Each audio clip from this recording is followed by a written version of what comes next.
Welcome back to the Fuel Your Legacy podcast. Each week, we expose the faulty foundational mindsets of the past and rebuild a newer, stronger foundation essential in creating your meaningful legacy. We've got a lot of work to do, so let's get started. As much as you like this podcast, I'm certain that you're going to love the book that I just released on Amazon, Fuel Your Legacy, The 9 Pillars to Build a Meaningful Legacy. I wrote this to share with you the experiences that I had while I was identifying my identity, how I began to create my meaningful legacy, and how you can create yours. You're going to find this book on Kindle, Amazon, and as always on my website, samknickerbocker.com. Welcome back to the Fuel Your Legacy show. And man, I've got an awesome guest today. Super excited. Every week when we invite these guests on, we get a chance to preview who it's going to be and select out of a list of people who we want. And I don't know that every guest knows this. I don't know if you knew this, Yaro, but a lot of people ask to be on this show, but I don't really invite everybody on because some people I think, it's not really something that I want to talk about. And it's my podcast. So if I don't want to talk about it, then I'm not going to talk about it generally. But when I saw yours, I thought, you know what, this is interesting. Number one, it's something I haven't really understood well. And I think that it could, used properly, it could have a big impact and help people. So that's why I invited you on here. But Yaro's the co-founder of Inbox Done, which is an email management company they've been helping people from all different areas. So businesses primarily, but I'm going to take this concept, although it's business. And one of the things I like to do in this podcast is see how the business world transcribes to life and relates to life. So because I think it's so important, the lessons that we learn in business and how they actually are impacting us. So during the mid 2000s, Yaro sold his first company called betteredit.com and then built another online education company called Blog Mastermind.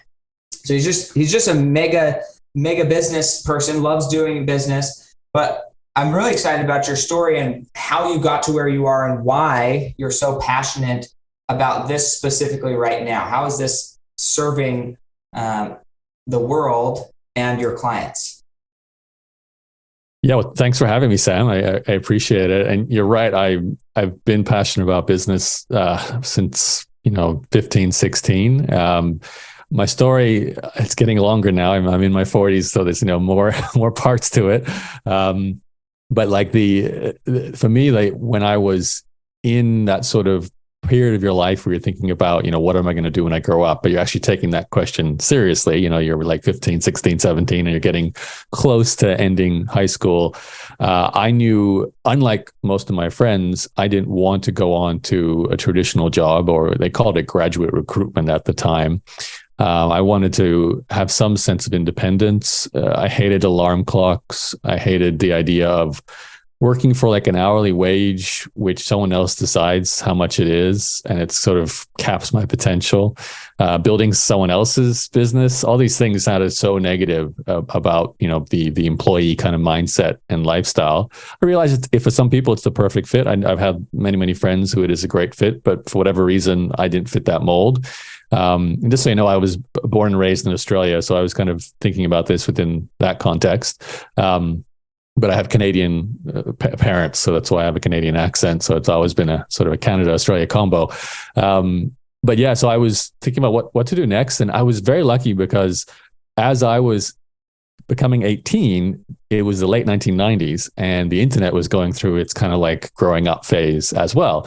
So I did go to university more so because I didn't know what else to do. And the one benefit of that was I got an internet account. It was as part of the enrollment to the university. I got a dial-up modem and I could access the internet seriously for the first time in my power, not just whatever my dad had at home. So I started to kind of fall in love with the web. Back then it was websites, forums, news groups, a lot of text-based kind of chats and things like that. And around the same time as I was discovering the internet, I was also playing a card game. You might have heard of it, called Magic the Gathering. It's kind of a fantasy. Magic is that old, huh? It is. It's I think it's about to have its 40th anniversary, something like that. So I didn't know. I thought it was hot when I was young. yeah, well, it's always hot. That's the thing that amazes me. Yeah.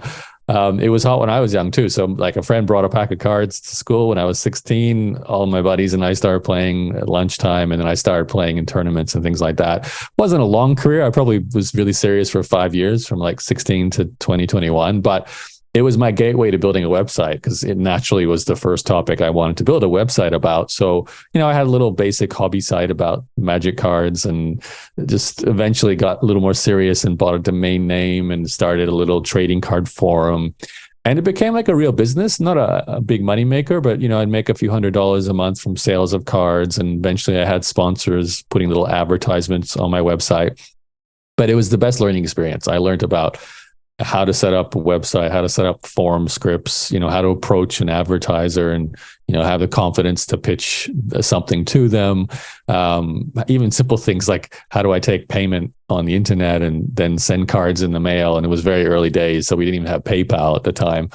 That was a sort of a 3-4 year experience. I kind of lost interest in the game, but I loved the internet, and I knew my future was in that. I just didn't know what. Again, I kind of stumbled across another idea. You mentioned it in my bio. It was an online essay editing company called Better Edit. I started that mostly because I saw an opportunity while I was in university. I saw these international students who were in Australia studying at our local universities, and they often came with English as a second language, and they'd be sitting there trying to write these papers, and they often had good ideas, but their academic writing wasn't great. And, I had sometimes a group paper we'd have to write together, 4 of us in a group, and I would see their writing. So I thought, there's an opportunity here to create a service that's sort of a proofreading service for academic students.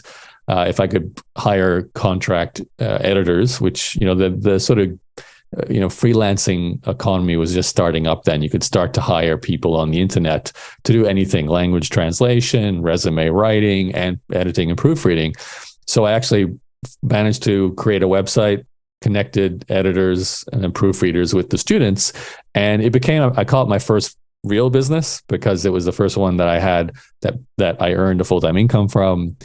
It was my main focus after I graduated from university. I decided I'm going to try and make this into my living. Meanwhile, my friends all went off to real jobs and had real salaries. I was trying to, get by with my $500 a month to $1,000 a month, and then try to get to $2,000 a month, just slowly get up there. I had some part-time jobs and things like that, but it was, it was a struggle, honestly. But I knew I wanted to avoid full-time work. That was for sure. I didn't know how. So I kind of, cobbled together this business. I still had my card game business. And then eventually it took a long time and a lot of sort of just, honestly, I was very all over the place at this time. From about 20 to 25 years old, it was like, I had a lot of different ideas pulling me in different directions. If I saw a friend do something different, I would suddenly want to do what they were doing. Not a lot of confidence, but I managed to stay with the editing company long enough that it became successful. Not, retire rich money, but it did pay for my food and my rent, and I was able to travel because it was an online business. So it was a really like what people like to call nowadays like a 4-hour work week or a lifestyle entrepreneur business. That's what I had. And then again, purely by connecting chance, someone told me, a friend of mine said, you need to start a blog to help grow your proofreading company. And I was like, what's a blog? And this is like 2005. So brand new to that world. And I was like, okay, I don't know. I looked at blogging software. I figured I have to actually do this to understand it. So I installed a blog on my proofreading company website. I tried to write about editing and proofreading, which is a really boring subject. And I kind of struggled with that. I lasted maybe 3 months, but I did realize I was starting to enjoy talking about the company itself. So I was like, maybe I could start like a behind the scenes entrepreneurship blog as a hobby, just a side gig, just because I was enjoying the writing. So I created a terrible domain name. I registered entrepreneurs-journey.com. Really hard to spell. It had a hyphen in it. I wish I could do that again. I would have chosen a much better domain name, but it didn't really stop it from succeeding. And I started telling stories, because by then I already spent 7 years with the editing company and the card game business. So I had learned a lot about pricing, hiring, website marketing, Google search engine optimization was becoming an important thing at that time. Newsletter writing, all these things. So I just started sharing these stories in blog posts. And because I was one of the first people to kind of start a blog and just share behind the scenes. Nowadays, it's so common. Like, how many YouTubers are sharing behind the scenes of their business journey? But back then, I was one of the first sort of bloggers to do it. And I built an audience, very much easier than today. People just kind of found you in Google, and there weren't that many blogs, so they all linked to each other. Not a huge audience, but I started to get 2,000-3,000 visitors a day, and then I started a little email newsletter from it, and I got 2,000-3,000 subscribers. And I was realizing I'm loving this way more than running the other companies. So I sold the card game business, not for a lot of money. It was like maybe $13,000, I think, at the time. It was a lot of money at the time. It was like how much I made in a year when I sold it. But it was an interesting insight too, that you can sell a website. And I didn't really think about that. And then I did it, and I was like, wow, this is real. It's like an actual business. And then I actually spent like a full year blogging. Finally, I won't go through the long story of it, but I was eventually convinced that, blogging is great. And I started making some money from advertising, and I started making money from affiliate marketing. But if you want to get really serious, you have to create your own product. And around this time, I was learning about basically information marketing. So how to become a person who sells education products on the internet. And, to the point of your original sort of question, I didn't see myself as a teacher or a writer or an educator or a coach, but I just stumbled my way into blogging, really enjoyed it. And just because I'd accumulated some skills and was willing to share it, I found myself in this role as a kind of a teacher that people started to ask questions about and, wanted to speak to and get help from. So it became natural then, as a next step after a couple of years of blogging, that I decided to sell a teaching product. It was a course. It started off as a membership, but it was basically a course. And it was how to start a blog that can grow an audience for you. It was probably the first ever how to blogging course back in 2007. Not a lot of people were doing it back then. And it was a huge success. Some ways bigger than I thought. I had 400 people sign up when I launched it the first time, which was like a $10,000 a month income stream, which was already surpassing what I was making from the essay editing company. And I was like, I like this business more. I'm enjoying teaching. I'm enjoying content creation. So I decided to sell the essay editing company around the same time. Sold it to actually an editor, someone who applied for a job.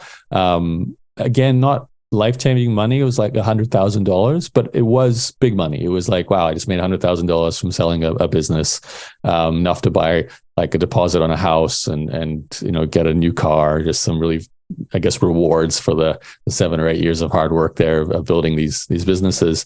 And then that was sort of the start of what became a 10-year career in the blogging space. So I really doubled down, created more courses, started a podcast. That's actually when I started podcasting. It was like an entrepreneur interview show to go with my blog. And I just really went all in on that kind of career. And honestly changed my life. It's one of the most fun periods of my life. I made very good money, like multiple 6 figures a year. I could travel the world.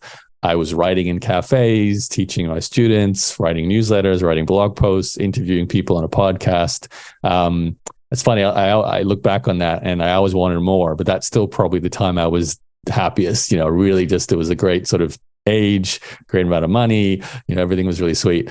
And then I did that for 10 years and I wouldn't say burnt out, but I just realized that I didn't want to be a teacher of this subject forever. And I had a really good run.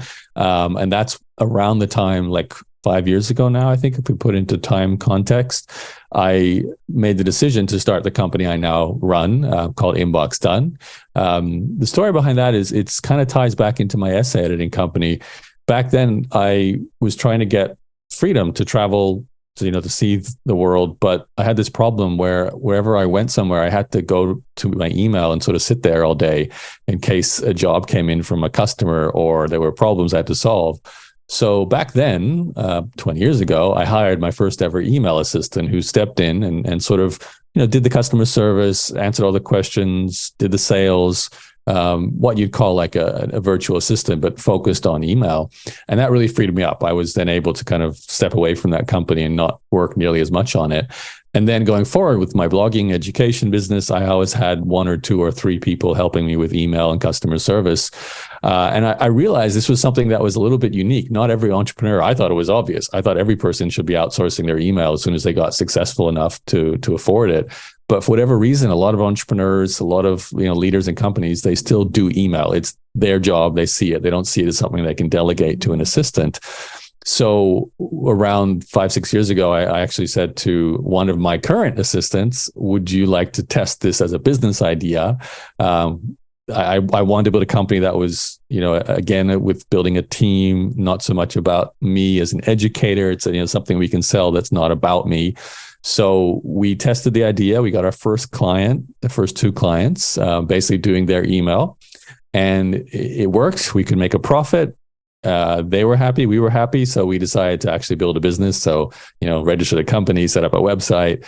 And for the last 5 years, we've been running and growing that to the point. Today we've got about 50 people on our staff. So about 40 assistants and another 10 in our management team, help with the hiring and training and everything like that. And, I'm the CMO. I go around evangelizing this idea of delegating your email to assistants. So that's the longer version of the story. I'm sure I've surfaced some questions there. So I'll throw it back at you, Sam. Tons. And I just, when somebody reaches out to me about being on the podcast, generally it's in a capacity of what they're doing today. And I'm very excited to dive into, again, this is probably not necessarily what he thinks he's here to talk about, but it's exactly what he's here to talk about. And that's how to delegate, right? When I see the idea of, like, as he mentions, like, you're giving up your most personal thing as a business owner, not necessarily most personal, but like there's an identity around a certain level of control, and your inbox is something you have control. And some people, like myself, have an inbox that is a business inbox that also has other things in the inbox, that some is business, some is not, some is letters from friends, some is whatever. Or you have 10 emails and they all are for different businesses and for different things. And then in your cell phone, Google and these different places, they made it really easy to have all conglomeration of all these emails in one nice little feed of everything that's happening.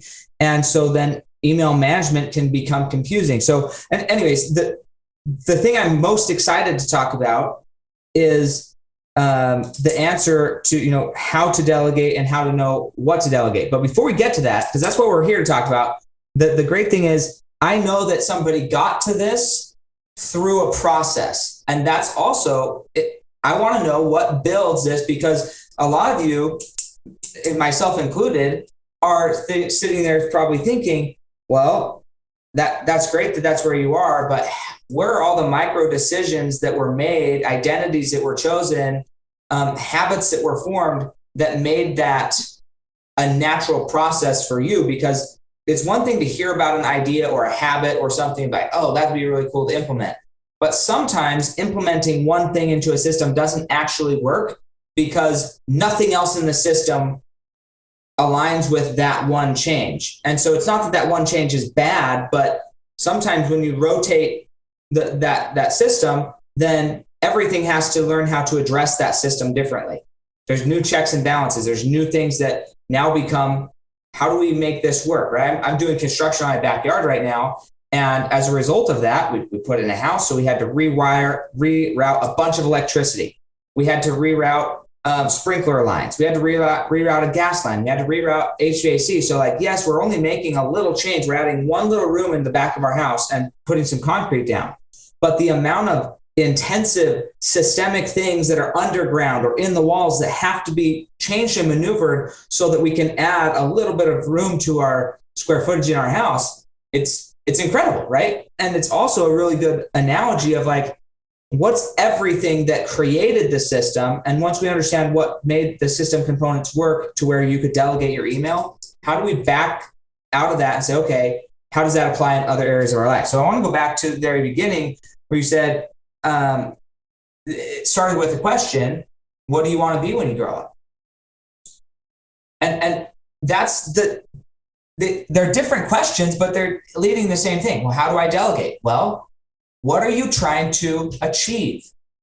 Okay. He decided, correct me if I'm wrong, Yaro, but this is what I heard. You decided at a young age, you didn't want to work for somebody else. You didn't want to have time constraints. You didn't want to have lifestyle constraints. And you can have no time constraints, but still not have freedom of lifestyle, which you also found out. You're showing up and you got this email that you're tied to, no matter, yeah, you're free to travel wherever, but you're tied to an email. So what's interesting is that question, what do you want to be when you grow up? As you're meeting with clients, as you're meeting with business owners, as you're coaching and leading your own teams, how are you incorporating that question into your hiring process or into your business part? I mean, the thing that neither of us talked about is how many businesses he's invested in, like across the world as an angel investor. How are you picking who you're choosing to believe in and who you're passing on based on that? Like, how is that a guiding principle in your life? I'm curious. A lot of questions there. I know, I'm sorry. I've got a page here. I'm trying to whittle it down to one question. No, I know. I appreciate it. Well, you're quite right in the sense that it all connects with that initial sort of goal of freedom. You know, when I was young, how do I figure that out? How do I reach the point where you've got enough money that you can do what you want, but at the same time, you're not trapped to a job, a business, whatever it is. In my case, at one point, it was email. So I had to learn and study others who had built systems, whether it was people-powered systems or technology-powered systems. I was fortunate early on. I read books like The E-Myth, which kind of gave me the right mindset around I want to be, an owner, not a manager, not a technician. So not someone working in the business, but sort of running or owning the business that runs itself. And that gave me a goal to work towards. I also was a big fan of Richard Branson when I was much younger, having read his first book. I was always curious, why can this guy have so many businesses? Like, what's different between him and the person who runs the restaurant down the road or the car repair shop? Why can't they? Why do they get stuck there? And it was just that idea of, again, owning a machine that's a business rather than running the machine or being a component of the machine. So thankfully, with the internet, it also became simpler to sort of use technology and just a few people, a few freelancers. So with my essay editing company, that was my first experiment of hiring anyone. Initially it was me, and then I hired contractors to do the editing. And then we had some automation. We had a website. We had some emails going out through a newsletter. And then I got into the blogging space, which allowed me to do even more automation. So I created email sequences that delivered content through a drip release newsletter, one email a week to deliver content. I had webinars that were recorded and delivered automatically. I had membership area, which delivered training content. So there's a lot of technology automation. And then there was people that was needed to run that. So again, I had to put in place people to do the things I didn't want to do or couldn't do. So I couldn't design websites or code websites. I'm not a programmer. So I hired development team. I hired obviously email customer support to deal with the email, to deal with just the day-to-day operational things that come in and out of a business. It's simple things like issuing a refund or doing an upgrade or where do I download this file, just all that kind of stuff. And then, little spot jobs here and there, a copywriter, a PowerPoint slide designer, whenever we need a task done. I even hired someone to do my hiring because I realized I was a terrible hiring person. So I said I got to outsource hiring. I'm not good at hiring. So I built a little team for my blogging business, maybe at the most 3 or 4, maybe 5 or 6 everyday people. And then once, task people that would do a certain task whenever there was a marketing campaign or a product launch. So, that was a really good experience in the power of systems, technology, and people. And I was getting further away from doing things myself other than the core tasks that I enjoyed. So for me, that was writing and podcasting, creating content essentially, and teaching. Those are the things I spent most of my time doing: blogging, newsletter, teaching content, and my team would take care of everything else. And then with the current business that I run, Inbox Done, it's really, I guess, the ultimate example of that owner mentality where I barely do anything. There's my co-founder, she runs the operations side of the company. There's a hiring team. When a client comes on board, I'm not part of any of it. They work with the client, they onboard the client. Now we have a system, which is part of your other question here, that kind of ties back into the origin of our system for email. So the system really was born from that very first person I hired 20 years ago for the essay editing company. And we did it manually. We just sat there and I showed her an email and said, this is how I'd answer it. And she was literally right next to me. We were both in Brisbane, Australia. And then I'd show her how to deal with this situation. And we basically went through every potential situation I'd been through in the last month just by looking at my sent folder. And I taught her how to deal with every one of those emails. And then, we got to the point where she said, I think I'm ready to actually start replying to some of your emails, not all of them, but certainly the everyday basic, where do I download this? How do I access that? What's the cost of this? So I said, all right, let's start there. We'll still kind of tandem. You do the ones you can do and you leave the other ones there for me and I'll deal with those. And we did that for maybe 2 or 3 weeks, but you notice the ratio, we were maybe like 50-50, but then she started to do more and more and more. And then within 2 months, she was basically doing all of it. And she said, you know what? I can do the whole inbox. If anything comes I can't deal with, I'll just send you a text message or something like that just to get the answer for that. So we checked in like once a week when I dealt with the things she couldn't deal with, but almost everything at that point, she was running. And that did take a good 3 months to really complete a handover. And there was still occasionally things that were new that she would have to come to me for. And that was the foundation. So you fast forward then sort of 15 years later, when we start building Inbox Done, my co-founder, having worked in my inbox for my blogging business, she'd already spent a couple of years doing it with me. So she had learned the system that I took from the essay editing company for email management into the blogging business. I had different people. I probably went through 5 or 6 different email managers over that 10-year period. She was one of the last 3 that I had when I was actually at the largest point of that company. And the reason why I even chose her, she was very leadership orientated, motivated. And I said, you're the person that I would choose to start a company with. So let's see if this can work. And thankfully, she already had all that experience from working with me. And it was such a great pitch when we went to sell the service for the first time. We said, have the same people manage your email, Sam, that manage my email. So if you want that, we're starting this new service. So that's where the first few clients came from. And then she basically rolled out the same system of what I just explained to you, learning how to take over an inbox. I mean, there's a bit more to it. There's folders and templates and reminders from a technical standpoint, but a lot of it's just getting familiar with how to deal with these situations that hit an inbox. We call it cloning because that's what we're trying to do. We're trying to clone you and learn how to be like you. So write like you in the tone and style that you like, see how you currently interact with people, and then try and even be better than you, because often entrepreneurs and busy people don't have time to write a long email. They'll write one sentence because they're trying to get through all their emails as fast as they can. We can spend a bit more time and write a thorough response. So she became my co-founder. She became the first email manager. And then we had to learn how to actually hire the first sort of outsourced email manager, our first team member that wasn't a co-founder. And she trained them. And then she built a whole hiring system, including a course internally that all of our new hires go through.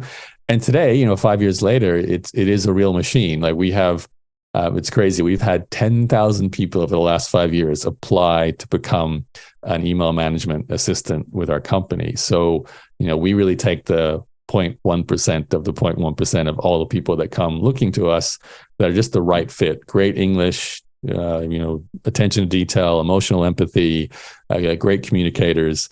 We take them through a hiring process, then a training process, then they get their first client. And that's kind of all born from 20 years ago with my first time I did it myself.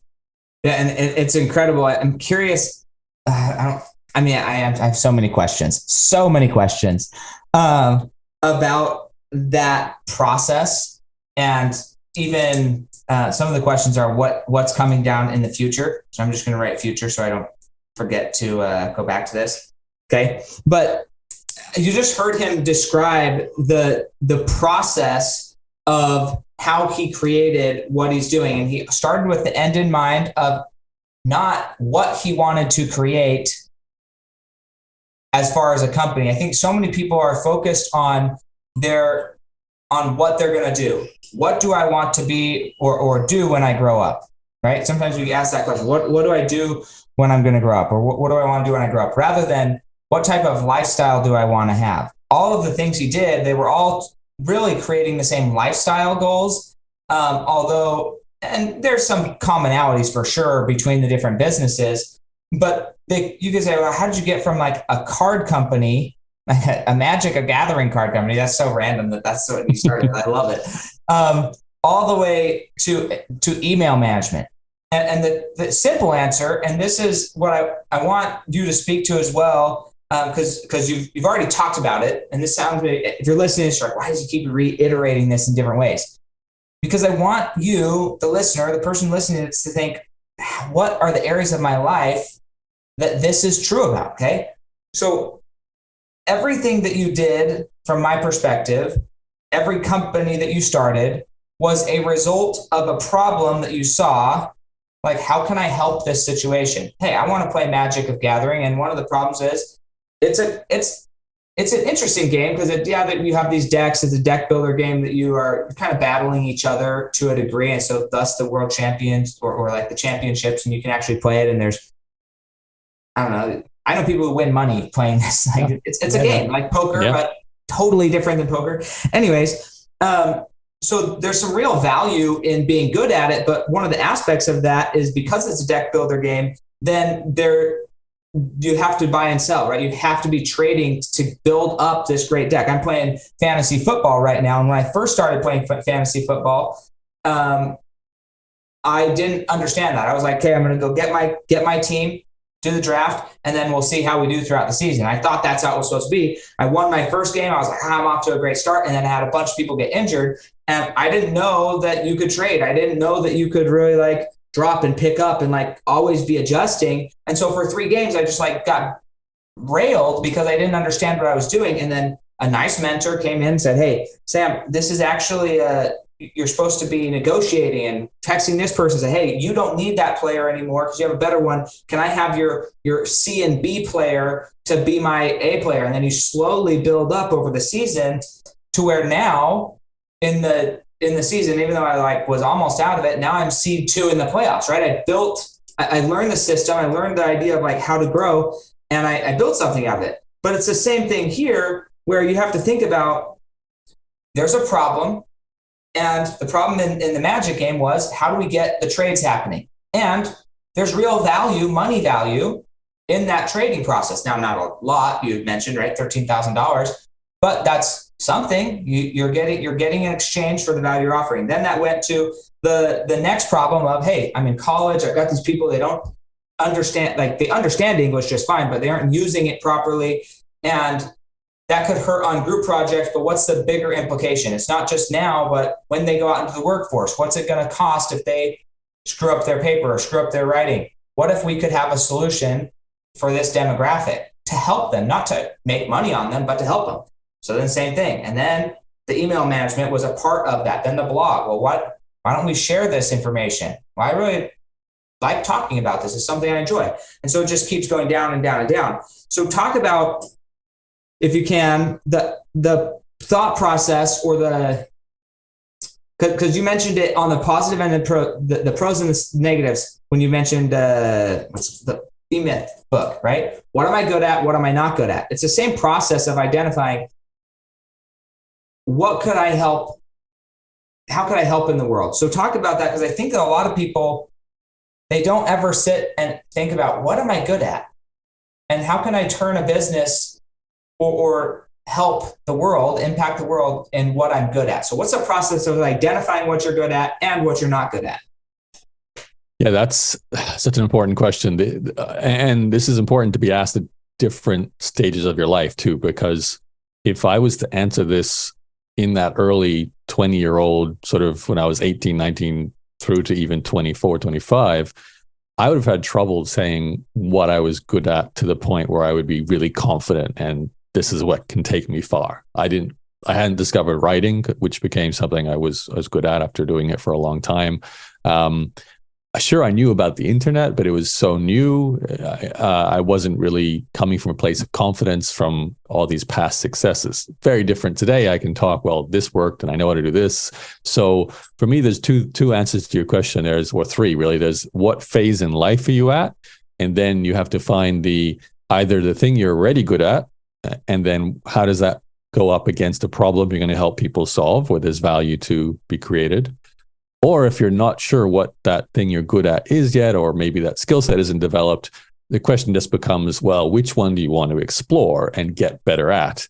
And that's kind of ties into my blogging journey. Well, I was like, well, I kind of want to explore the world of content and get better at it and build a business around it. So that's where I kind of developed a skill set of what today you'd call content marketing. I basically learned how to become a content marketer, email marketing, blogging, podcasting, all the things we do now. So I think that, and your question really ties back into you made me think about any time I thought about when I had a phase in my life when I was thinking about starting a new business, because I would ask myself those questions. I'd be like, well, I'm going to start something new. It's obviously going to have a new set of goals. Each part of my life I've had different goals. At the start, it was to make enough money to pay rent and food and survive. And then it became, well, now I've got that covered. Now I'd like to reach a new level or do it with a different business model or focus on a different type of content or whatever it is. It sort of evolves. Angel investing, as you mentioned. Now I'd like to invest in other people. I built a solar farm at one stage too, which is, completely different. But really, especially like take the most recent company, the email management one, I'm always asking not just what's a skill I bring to the table, it's how does that skill be combined with either other people or a system I know how to execute with other people to solve a problem I understand and know that other people, or I assume anyway, I don't know until I test it, but I assume people would actually pay money for it. And the start of the Inbox Done email management company was a perfect example of that, because I kind of have all the pieces. I already had my co-founder who could deliver the email management to start with. I'd lived and breathed the problem. I was a person who had outsourced email and continued to do it because it just made sense. And I'd also seen lots of other entrepreneurs, as far as I could tell, they were complaining about how much email they have and they're stuck in their inbox all day and they use it like a to-do list and they feel like they're not getting anything real done because they're just doing things that are in their emails. I'm like, well, that's clearly a problem. The last question was, will they pay money? And can my system be used for other people? So there's the question, and that's the question that launches a business. Now, we answered those questions. They turned out to be positive, and we're still here, 5 years later. And again, right now behind the scenes, I'm building some software. I've never done a software business. And when I was kind of coming up ideas for that, again, I was like, well, I could do absolutely anything, but I was like, I don't feel like, AI is exciting. Web3 and cryptocurrency is exciting. Big data is exciting. All these kind of cutting edge new things happening. And I kind of want to do those things, but I also was like, I don't know where to sort of enter that space. And even when I start thinking about where areas I could, it just doesn't get me excited. I think I need to anchor my excitement to something that I'm building. So that's why my software is still within this world of content creators and people who are using content. I won't talk too much about it because it's not out there yet. But long story short, it's a continuation of the story that I've been sharing on this podcast. Except this time, it's software is the business model. So it's for me something new, and that part's exciting. Costs more money to set up, but it does tie into the audience I already have, the content creation sort of entrepreneur market. So that's how I kind of answer it. But a lot of this comes down to whether you already have the skills and the awareness of a market and a problem. And if you don't, you have to start building that. Like, to me, if I was speaking to a 20-year-old, I'd be like, you got to start understanding other people's problems, and you got to start thinking about what skill set you want to build yourself. Yeah, I think that's huge. This is where, I didn't know exactly your story, but this is where I wanted to interview you, because the how to delegate, there's just from my own experience, I'm learning, right? I'm still in the infancy of learning how to delegate. It's very hard because I like to be in it. Okay. I didn't start with the end goal of how do I not be in it? Right. I didn't even start with that goal. My original goal was how do I make so much money that I like could spend it forever and still have some. Like that was my goal, right? And then over time it shifted to, okay, money's not the goal. Maybe I want to serve people. Okay, well then I want to serve people and I want to save people. Screw the money. And then it went to, okay, well, what then if I screw the money, I don't have the lifestyle. So then I had to change, like, okay, well, what lifestyle do I want? So I started like honing down, but I didn't know at a young age, 15, 16 years old, what that looked like. And so it's been a learning process. But the whole time, I've always liked to have my finger on the pulse. I want to know, is this thing dying, growing? Like, is it excited? Is it not? What's going on? But I think that being able to address or see other people's problems, you have to know like how to delegate. You have to be able to, one, recognize what are other people good at and what are they not good at. And even to your point, you're like, oh, I had to hire somebody to hire people because I wasn't good at it. You were good enough to recognize I'm not great at it, but you were also good enough to identify at least one person who is good at it. You don't have to win all the time, but if you can get one person to hire good people, then that's a win.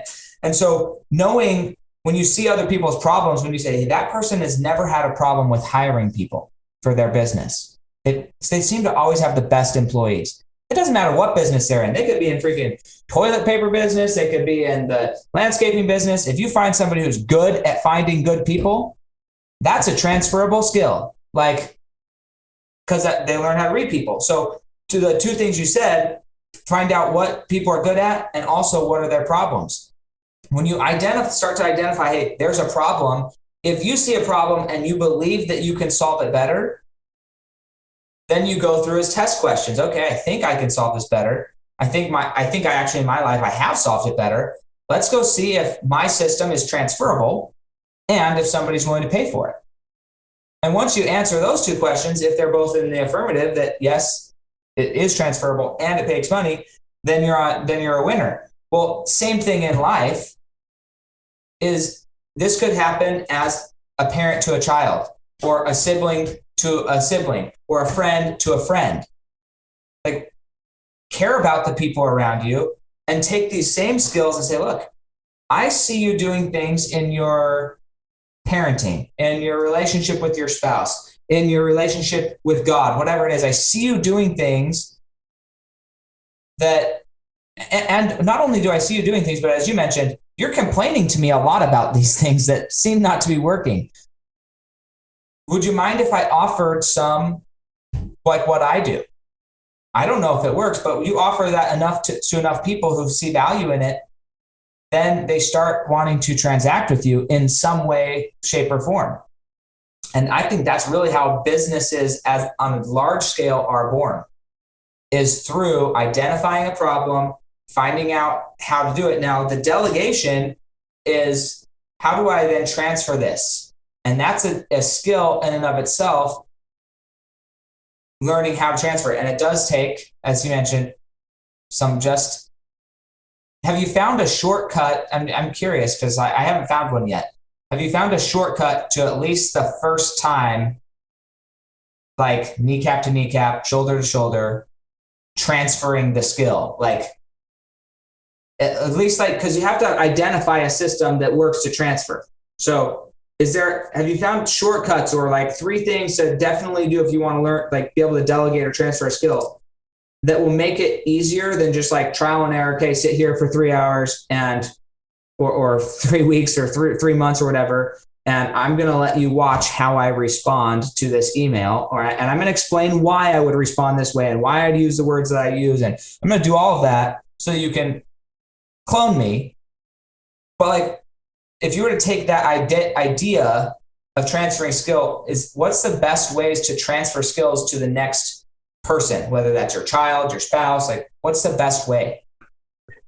Yeah. I mean, with Inbox Done in our cloning process now, it is very hands-off mostly, for all the reasons you're alluding to there. We don't want, and we can't get a busy entrepreneur to just sit down with us for hours every day and show us how to write their emails. It's just not going to work. They're busy. That's why they're hiring us. They need to free up time.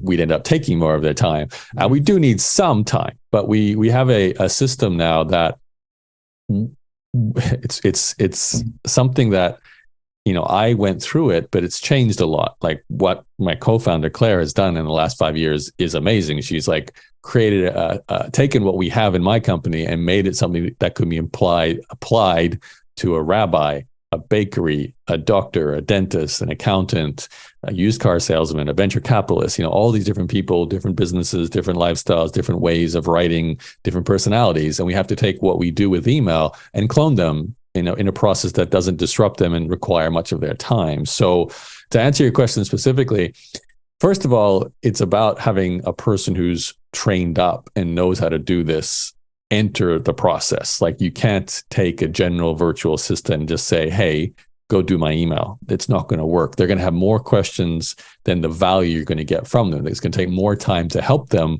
than you'll get back in them actually doing the job. So the reason our company is so specialized around email is because we want and decided from the beginning to be an email specialist service that has a system. So your shoulder to shoulder example, what we do is we look at where there is a way to clone you that doesn't involve you physically being there. And that's the beautiful thing about, say, an inbox. You can go to a sent folder, and I can go right now to your sent folder, Sam, and I can see how you respond to a whole bunch of different emails in a whole bunch of different situations. And that's an amazing starting point to learn not just how you write, but what are the most common situations that you face through email. Who are the people you interact through email? What's the context here? But then you wrap that around a larger context. What is your role in the business that you run or the business you're a part of? What's the business trying to do? What's it trying to sell? So we can study the sales process. We can study the product or the service itself that's being sold. We can study any ancillary information, the website, documentation, any existing systems, standard operating procedures. Some people create Loom videos to show how they do things. We can just go in and just kind of absorb. And this is what our team does. So if you became a client, Sam, we'd assign you 2 of our assistants. They both begin the cloning process. They would ask you some important things like what is a priority email that you need to know about as soon as it hits versus an important email, but maybe not an urgent email that you need to know about as a summary once a week. And then hopefully the majority of the emails, which you don't need to be involved with at all. So they kind of build a triage of prioritization. And then using that information, they'll just study you and they'll just spend as much time as it takes, could be 1 or 2 or 3 weeks entirely without you though. The idea here is not to disturb you and just get comfortable with what you do. And then we begin often in the 3rd week of our cloning handover process, we start writing draft emails. That's when we need your time. So our assistants will write a draft. They'll ask you to look at it, any feedback, any changes, and they'll keep doing that until you say your drafts have been great and I don't need to review them. Like myself, when I went through this process, I still checked the sent folder. I wanted to see how my assistant was writing for the 3rd week, the 7th week, the 9th week. I would check in. I still check in now, every now and then, just because I'm curious, how did that situation resolve? I just want to see what my assistant wrote and, where it went. And that's the great thing about a sent folder. All the answers are always there. You can see the whole dialogue, everything that's happening. So, and that process, I've actually been surprised. Like, I thought we'd be sort of in a niche. Like I thought we'd end up becoming an email management service specifically for maybe people like me before I started this company, like online coaches, information marketers, maybe e-commerce businesses, but very sort of within a kind of a lane. But then the clients that came our way have just been so diverse, and I shouldn't be surprised because everyone has email, but I just thought we'd end up, being more in a certain angle. So, but then it's been great because the system is just rolled out no matter, like when a doctor comes to you, new situation, we can't see private patient information. It's risky. We're not allowed to. They're not allowed to share it with us. So we have to come up with a new way to sort of segregate that information away from us so only the doctor sees it, which could be separate email account, automatic redirects, things like that. But it's all just part of a system that the technology allows you to implement. Right. So, and then we build it based on whatever it is that you do. So I don't know, Sam, you're a podcaster. You probably have a process for onboarding a guest and producing the show after it's recorded. So we would step in and learn how that works, and we take over as much as we can of that. You might even have some people already doing something like that, but that's the kind of goal, is to take you out of those processes. Yeah, I've had a few people in those capacities in different businesses of mine, and one of my people, they're very good, but they do not communicate the way I communicate. Like, some people are too nice, and then other people are like way more cutting in their languaging, aggressive. And the things they say, I'm like, oh man, I want to send a follow-up email and be like, sorry, that was not me, because my name's on the top of it. That's the crazy thing. Like, oh wow, in email, your name, they're responding from your email. It's not like they're responding from some random other email. They're responding from your email. And so it's an interesting thing. So I'm going to go into the future, and you kind of already alluded to it. So if you're already doing it and you can't talk about it, fine. But this is where my mind went of like, because even the system you're running right now, although you're not involved, it's still requiring human hours. And there's still an element that isn't, not that it's not scalable, but it's scalable through addition rather than like infinite multiplication. And this is why you're doing software. I get it. That's where my mind went. The AI in the world that we live in today, it is getting better. Is it great? Is it perfect? No. But if there's a way to go harvest all of somebody's sent emails and have the AI learn, these are his common word connections. These are his common phrases. These are the common ways that he responds to XYZ question. These are his common, like, I think, and the AI will screw it up for probably the next 10 years because I think we're farther away than we think we are. Maybe I'm wrong. But even to the point of like the misspellings, right? I do public speaking a lot. I'm sure you've done it on the stage. Some people say when I first started doing public speaking and even podcasting, the thing was like, you don't want any ums, you don't want any ahs, you don't want any and so's, you don't want any filler words. Like, let's remove the filler words. And in the world today, that's actually unrelatable.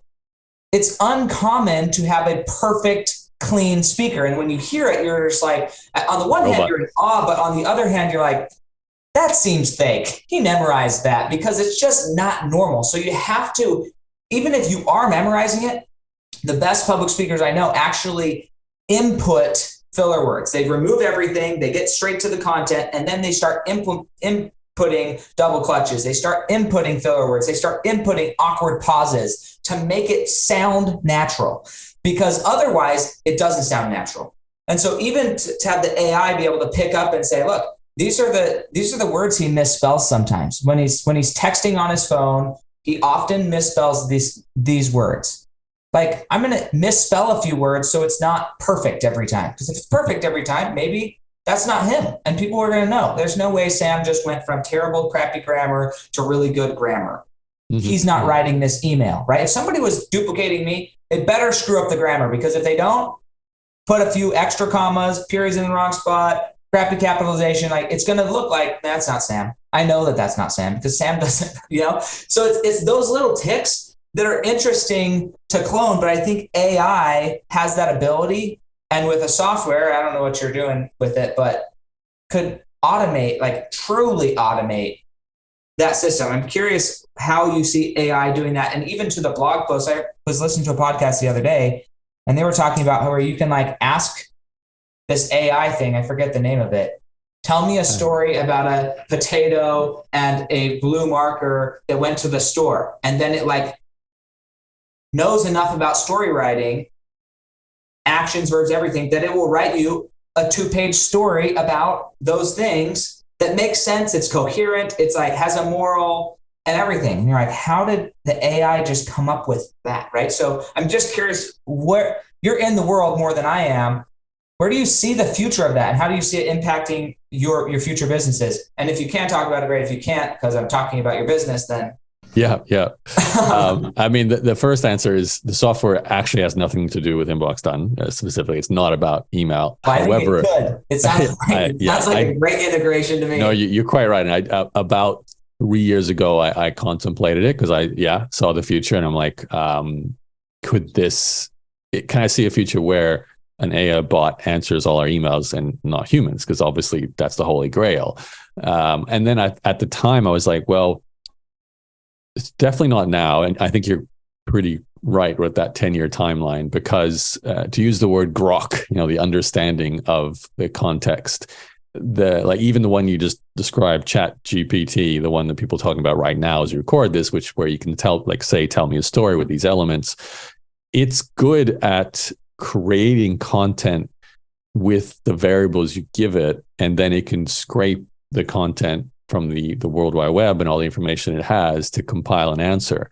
So that's actually part of the way to solving the problem, because you can imagine a lot of customer service emails or customer service in general revolve around questions that are probably within your existing FAQs, your knowledge base, answers you've given in previous emails. So if it's a repetitive, common question, then I think we're at a point now where you could say an AI, probably combined with a human as an error checking. You'd probably have email comes in, AI writes the answer, human just checks, okay, you got it right, click send. That's already a pretty big speed up in efficiency, and means you can have far fewer human beings involved in the process. Well, and Apple does it to a point already. Right. Where, Google does too. Yeah. Text hey, this question come in. Do you want to say this sentence? And you can just swipe left, and it does. It's already implemented in a lot of people's lives to where I feel like they would be okay with it to a degree. Yeah. But anyways, yeah, keep going. I'm interested by this. Yeah, you take an example like, let's say, you emailed me and asked, hey, what topics do you want to discuss on the podcast interview we're doing? And you think about an AI answering that. Now, on one hand, the AI probably could put together an answer based on previous podcasts I've done and just say, here's like a list of 5 to 10 bullet points of things I've talked about. And then I could step in and actually go, yes, maybe not this one, whatever is real for me right now. So that would actually be more efficient. However, it still needs me to be the final sort of context matching agent. There still is that final human component that understands what's going on. It's not just collecting data and giving what it thinks is the best answer. It's like, this is actually what's being asked, and here's the right situation.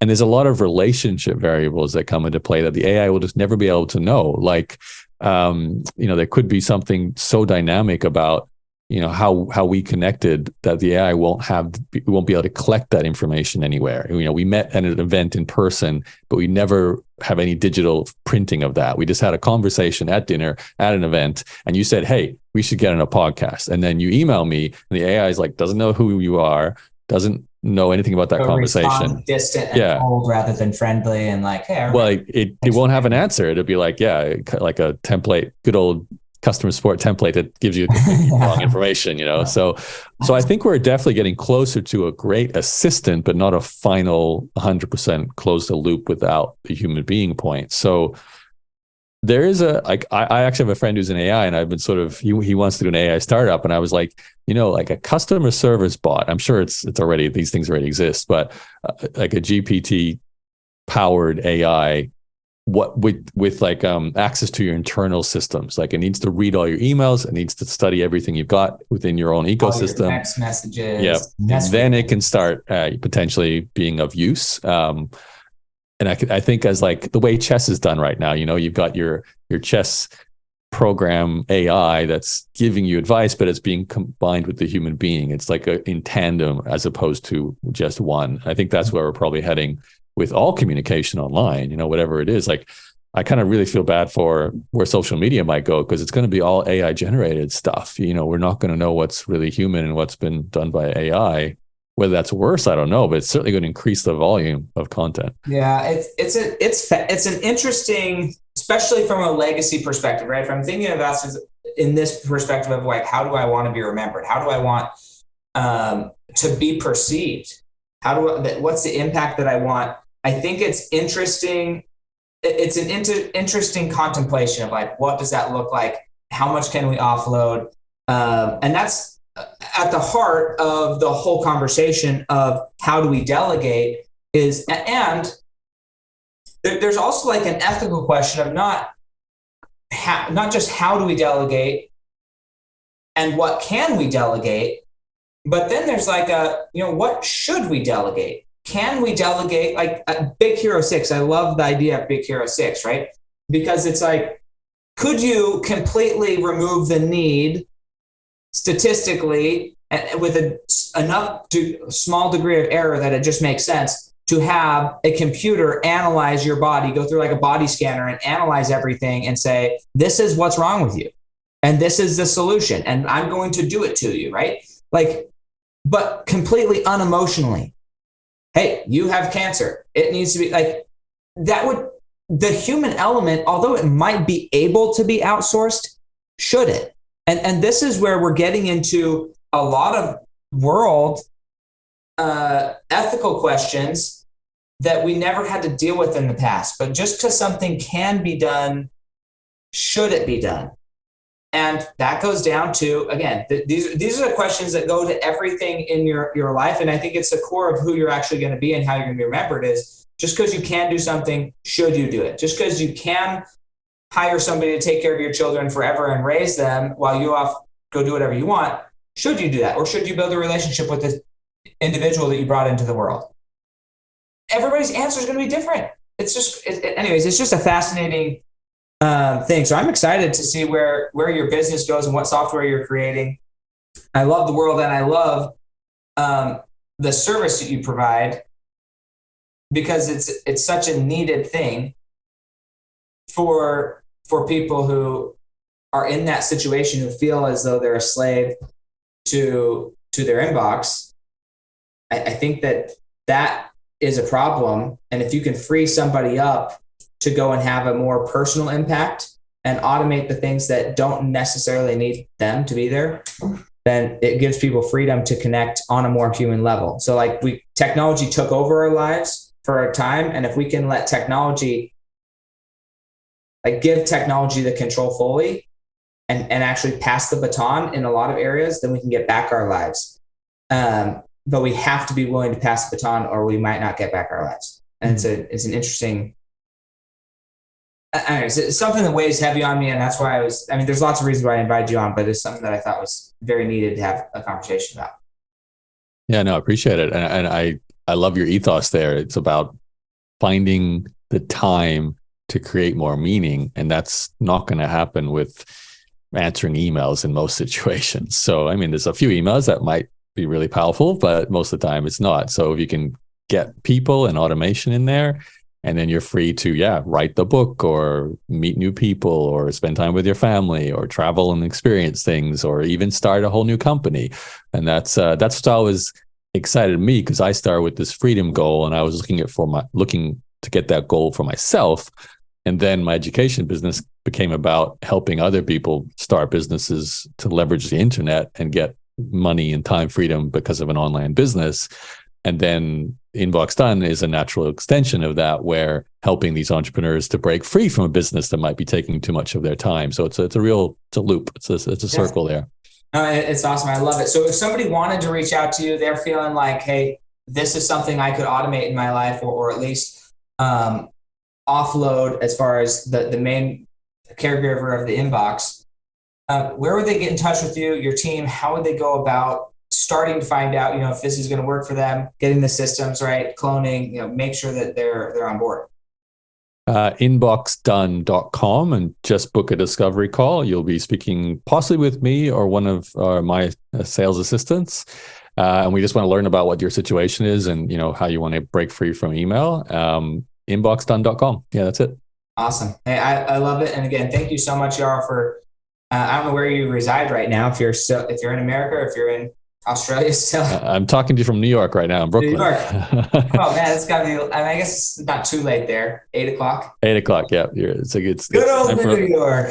Time for a late dinner. Where are you? I'm in Arizona. So okay. Yeah, it's warm here. I'm sure it's not warm in New York.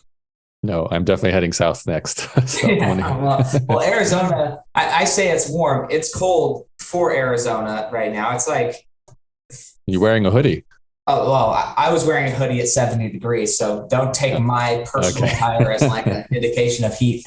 I've got a space heater on. Yeah, no, but it's like at night it gets down to like 47 and heats up to like 57 right now. So that's cold for us. That's pretty cold. Yeah. Considering that, it gets up to 120 during the summer. Yeah, Yeah, that part of the world is horrible in summer. I never want to be there. It's pros and cons, though, you know. So, yeah. Anyways, hey, well, you have a wonderful day, and thank you so much, and Merry Christmas. Thanks, Sam. Right back at you. Appreciate the time. Yep. Thanks for joining us. If what you heard today resonates with you, please like, comment, and share on social media. Tag me, and if you do give me a shout out, I'll give you a shout out on the next episode. Thanks to all of those who've left a review. It helps spread the message of what it takes to build a legacy that lasts. And we'll catch you next time on Fuel Your Legacy.